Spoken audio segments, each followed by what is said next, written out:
రోజక్క నిర్వహించిన కార్యక్రమంలో ఒక 2-storied బిల్డింగ్, ఒక 2-storied బిల్డింగ్ నుంచి ఒక రాయి, ఈ రాయి ఒక 2-storied బిల్డింగ్ నుంచి వేస్తే జగన్మోహన్ రెడ్డికి ఈ రాయి తగిలి, జగన్మోహన్ రెడ్డికి ఈ రాయి తగిలి తర్వాత వేంపల్లి శ్రీనివాస్ కన్ను కొట్టుకొని, ఏంది వేంపల్లి శ్రీనివాస్ కన్ను కొట్టుకొని వెల్లంపల్లి శ్రీనివాస్కి కన్నుకి ఇది తగిలి జగన్మోహన్ రెడ్డి కాళ్ళ మీద పడి కాళ్ళు కూడా దెబ్బతిన్నాయి. ఈ విషయం బయట ఎందుకు పెట్టలేదు అని నేను అడుగుతున్నా. మూడో పాయింట్, ఈ రాయి ఇసిరేస్తే జగన్మోహన్ రెడ్డికి కరెక్ట్గా కన్ను పైన ఇక్కడ తగిలి ఇట్ట పొయ్యి వేంపల్లి శ్రీనివాస్ కరెక్ట్గా అతని కన్ను మీద పైన తగిలి అక్కడి నుంచి తిరిగి ఈ రాయి తిరిగి జగన్మోహన్ రెడ్డి కాళ్ళ మీద పడి కాలు కూడా దెబ్బతినింది.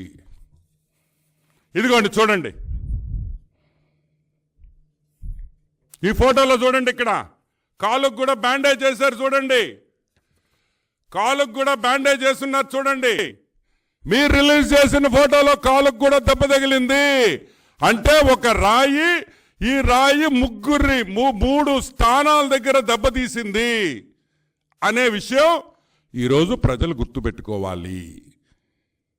2 కళ్ళు 1 కాలు, ఈ రాయి ఎఫెక్ట్.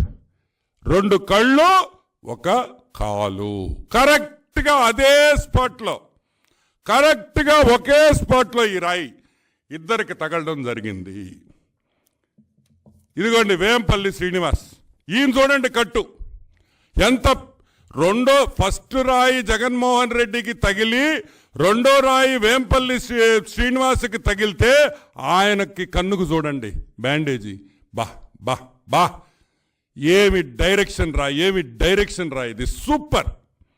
అసలు ఊహించనంత సినిమా టైప్ స్క్రిప్టింగ్లో చేసిన ఈ విషయాన్ని వాడు శ్రీధర్ రెడ్డి నాశనం చేసేసాడని కూడా నేను మనవి చేస్తున్నా. శ్రీధర్, ఈరోజు వైసీపీ కార్యకర్తలకు చెప్తున్నాం, వెంటనే శ్రీధర్ని పార్టీ నుంచి సస్పెండ్ చేయండి, పార్టీ నుంచి తొలగించండి. బ్రహ్మాండమైన స్కెచ్ని నాశనం చేశాడు శ్రీధర్ రెడ్డి అని కూడా నేను మనవి చేస్తా ఉన్నా. దీనికోసం ఎంతమంది కష్టపడ్డారో ఐపాక్ టీం వాళ్ళు. మా అక్క వైఎస్ భారతక్క బంగారు బాయ్, బంగారు బాయ్, బంగారు బాయ్ అని బస్సు కాడ 3 సార్లు చెయ్యూపి బంగారు బాయ్ అనిందా లేదా చూడండి. కరెక్ట్గా విజయవాడలోనే పొద్దున్నే మా అక్క వచ్చి బంగారు అంటది, రాత్రికి కన్ను మీద దెబ్బ తగలుతుంది. అబ్బాబ్బాబ్బాబ్బాబ్బా, what a action, what an action, super అని కూడా నేను మనవి చేస్తా ఉన్నా. సరే, వైఎస్ ఫ్యామిలీ వాళ్ళ గురించి కూడా మనం మాట్లాడుకోవాలా. ఆ డౌట్ అనుమానాలని మీతోటి షేర్ చేసుకోవాలని చెప్పి అనుకుంటున్నా. ఇక్కడ అసలు హెడ్లైనే అడుగడుగున నీరాజనాలతో సాగుతున్న, నీరాజనాలతో, కానీ నేను నీరాజనాలతో అని చెప్పి విడదీసి పలికా, అర్థమైందా? నీరా అంటే సారా, నీరాజనాలతో సాగుతున్న అపూర్వ యాత్రను చూసి ఓర్వలేక సీఎం జగన్పై హత్యాయత్నం చేశారండి. ఇదండి ఫోటో, ఒకసారి ఫోకస్ చేసుకుంటే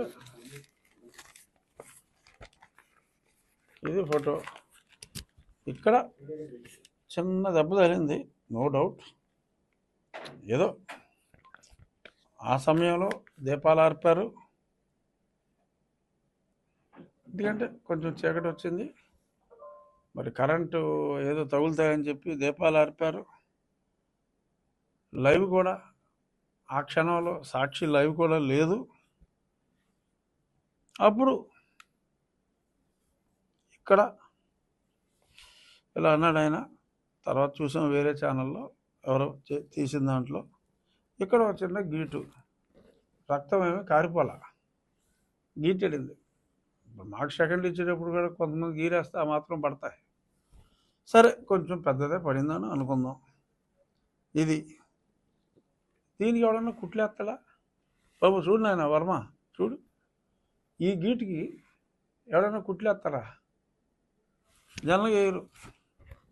సరే కన్నుకి తగలలేదు, కరతకి తగలలేదు, గురి చూసి ఆడు కొట్టాడా లేకపోతే గ్యాప్లో ఈయన చిన్న గీరుకున్నాడా అన్నది పక్కన పెడితే, ఈ ఫోటోలో ఇదంతా కమిలినట్టుగా కన్నుమూసాడు. కన్నుమూసాడు కదా దెబ్బ తగిలినప్పుడు. అదే సాక్షిలో ఇంకో ఫోటో వెళ్దాం.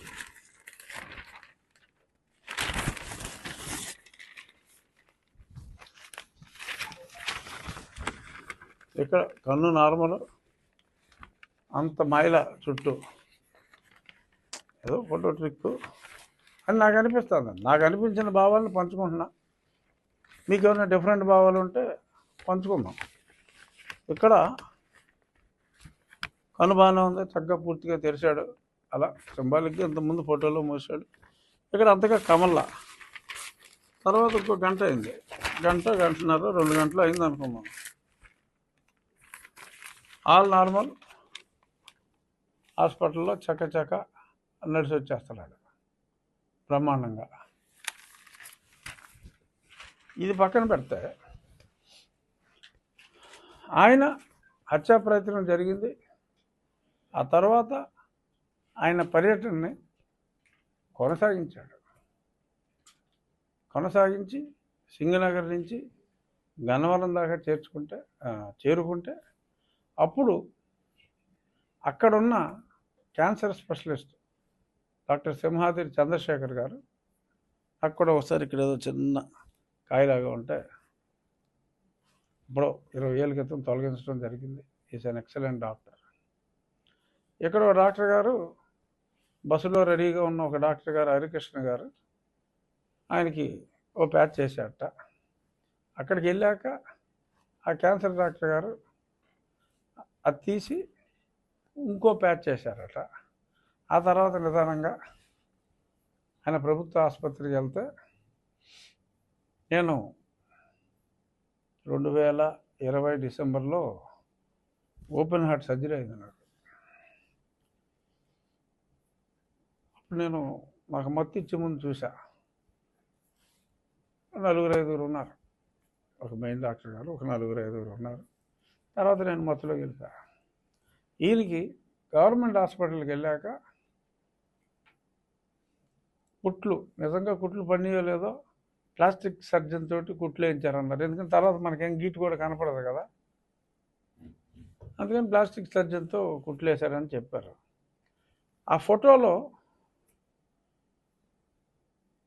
నర్సులు, అంటే మేల్ నర్సులు కానీ ఫీమేల్ నర్సులు కానీ ఆ డాక్టర్లు కానీ సుమారు ఒక 18 మందిని నేను లెక్క పెట్టగలిగా. అంటే గ్రూప్ ఫోటో దిగారు. 18 మంది డాక్టర్లు అవసరం. ఓపెన్ హార్ట్ సర్జరీకే నాకు 5-6 ఆ గదిలో ఉంటాయి. ఎనస్థియాలజిస్ట్ ఉండాలి, సర్జన్ ఉండాలి, అసిస్టెంట్ సర్జన్, అందరూ కలిపినా కూడా 6. మరి ఇక్కడ 18 నుంచి ఒక 20 మంది మరి కుట్లేసినట్టుగా ఈయన యాజ్ యూజువల్ చిక్కటి చిరునవ్వుతో ఓ 18 మందితో చికిత్స అనంతరం ఆయన ఫోటో దిగాడు. సో దీన్ని బట్టి అసలు ఇమ్మీడియట్గా ఘటన జరిగిన వెంటనే 5 నిమిషాల్లో పంగల్కర్ర వాడారని, అంటే క్యాట్ బాల్ అంటారు కదా, ఆ పంగల్కర్ర వాడినట్టుగా ఒక అభిప్రాయం వెలుబుచ్చారు. అంటే ఎక్కడో ఒక పంగల్కర్ర బహుశా వీళ్ళు ఒరిజినల్ డ్రామా ప్రకారం ఓ పంగల్కర్ర అక్కడెక్కడో వదిలేసి ఆనవాలుగా, అంటే ఆ కంగారులో వాడు పంగల్కర్ర. और गंगा मेरी पवित्रता की सौगंध, तारीख के इंतजार से मैं अंधेरों और उजालों का साथी हूँ, और मेरे खाक पर संगे मरमरान में चादरों में लिपटी हुई इमारतें दुनिया से कह रही है कि जालिमों ने मुझे लूटा, नादानों ने मुझे जंजीरें पहना दी, और मेरे चाहने वालों ने उन्हें खाट फेंका. सारे जहां से अच्छा हिंदू सिता हमारा, हम बुलबुले हैं इसके, ये गुल सिता हमारा. అలాగే నా కదిరి మరియు చుట్టుపక్కల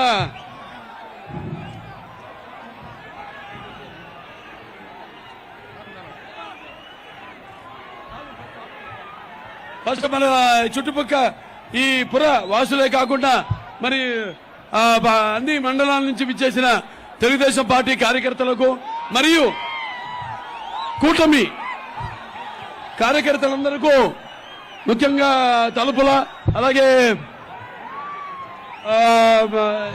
ఎంపికుంట గాండ్లపెంట నలచెరువు మరియు కనకల్లు మరియు ఇక్కడ కదిరి రూరల్ మొత్తం అన్ని మండలాల నుంచి తరలి వచ్చిన తెలుగుదేశం మరియు కూటమి నాయకులకి కార్యకర్తలు అందరికీ నా హృదయపూర్వక నమస్కారాలు. అలాగే నా ముస్లిం మైనారిటీ పెద్దలకు అలాగే ముత్తబిల్లులకు అలాగే ముస్లిం మైనారిటీ సోదర సోదరి మండలంతకు నా అస్సలాం అలైకుం wa rahmatullahi wa barakatuh. చాలా క్లిష్టమైన పరిస్థితుల్లో ఉంది వాళ్ళ మన రాష్ట్రం. बहुत कठिनाइयों का सामना करना पड़ा है, अभी नहीं पड़ेंगे. ఇంకా ముందు వాళ్ళ పప్పులు మనం వాళ్ళ నాటకాలు వాళ్ళ ఆటలు కొనసాగింపము అని చెప్పడానికి మళ్ళీ మనకు వచ్చింది ఈ ఎన్నిక. అందరూ చాలా అప్రమత్తంగా ఉండండి, ఎందుకంటే ఇది మీ భవిష్యత్తుకు సంబంధించింది, మన రాష్ట్ర భవితకు సంబంధించింది. అలాగే మీ అందరి పిల్లలు आपके सब बच्चों का भविष्य ये इलेक्शन पर आधार पड़ा है. आप सब भी थोड़ा सोच के इलेक्शन में हाथ जोड़ के लागता है तो भी क्या होता है वही होता है जो मंजूर खुदा होता है. అందరు కలిసి మనం కలుసుకట్టుగా రక్తానికి జాతి లేదు, మాంసానికి మతం లేదు, చర్మానికి కులం లేదు, అవన్నీ కూడా పక్కన పెట్టి మనమంతా ఐక్యంగా ఎప్పుడు తెలుగుదేశం పార్టీ సామాజిక న్యాయం చేస్తూనే వచ్చింది, చేస్తుంది కూడా అని సభాముఖంగా మీ అందరూ తెలియజేసుకుంటున్నాను. ఈ ఎన్నికల ప్రచారక ఈ యొక్క శుభారంభం ఇక్కడి నుంచి తీసుకొస్తారు ఫోటో సెషన్కి. పోతూ పోతూ పెద్ద ఈయన హ్యూమన్ యాంగిల్, దాంట్లో ప్రీపెయిడ్ హ్యూమన్ యాంగిల్, ఇవి జరిగేది రాష్ట్రంలో. రెండోది ఎవ్రీడే మీరు చూస్తే fabricated fake letters online everyday. వీళ్ళ నియమనం నాకైతే అర్థం కాలేదు. నేనేదో ఈనాడులో మాది ఎలక్షన్ సూపర్ 6 క్యాన్సిల్ చేసేసాం, చేసి ఇప్పుడు కొత్త మేనిఫెస్టో చేస్తున్నారు అని ఈనాడుది ఈటీవీ వీళ్ళు వేసేసారు. ఇమ్మీడియట్ తాజా వార్త అంటే వీళ్ళు ఎంత ఇదైపోయారు, నిరస్సులు అయిపోయారంటే నాకు అర్థం కావడం లేదు. ఇన్ని జరుగుతున్నాయంటే ఇంకా ప్రజలు మభ్య పెట్టేదని ప్రయత్నం చేస్తున్నారు. ఏదైనా ఒకటి చేస్తే నా పేరుతో ఒకసారి ఒక లెటర్ రాసేశారు, బీజేపీతో పొత్తు తాత్కాలికం, వాళ్ళు పోలవరం ఇవ్వరు, అమరావతి ఇవ్వరు, కాబట్టి ఈ పొత్తు ఉండదు. పురంధేశ్వరి రాజీనామా చేసింది. ఇవి వీళ్ళు వేసే వార్తలు. ఇంకొక వార్త కూడా మా ఇద్దరికి ఎదురు రాశారు, పవన్ కళ్యాణ్ది నాది. ఇవన్నీ ఒక అలవాటు చేసుకున్నారు. 420s అన్ని పేటీఎం బ్యాచ్ పెట్టుకున్నారు. ఈ రెండు తప్పుడు పనులు చేస్తున్నారు. రాజకీయాల్లో నాలాంటి వాడు ఇవన్నీ చూస్తున్నా అంటే బాధ, ఆవేదన, ఓసారి ఆవేశం కూడా వస్తుంది. చూద్దాం.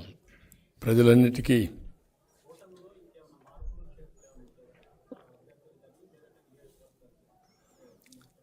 బ్రాడ్గా అయిపోయినాయి. ఎక్కడన్నా మరీ ఇబ్బంది వస్తే ఏదైనా ఉంటే మ్యూచువల్గా తప్ప అదర్వైజ్ ఏకపక్షంగా ఏమి ఉండవు. ఏదైనా మరీ అర్జెంట్ అయితే మ్యూచువల్గా ఒకటారు, అది కూడా ఉండదని నేను అనుకున్నాను. ఉంటే దాని గురించి ఇప్పుడే మీరు నేను ఆ మాట చెప్పాను అనుకో, రేపటి నుంచి మీరు ఇంకా ఎక్కడ చిన్న జరిగినా అది ఒకటి ఎందుకు చేశారు అని మీరు మాట్లాడే పరిస్థితి వస్తుంది.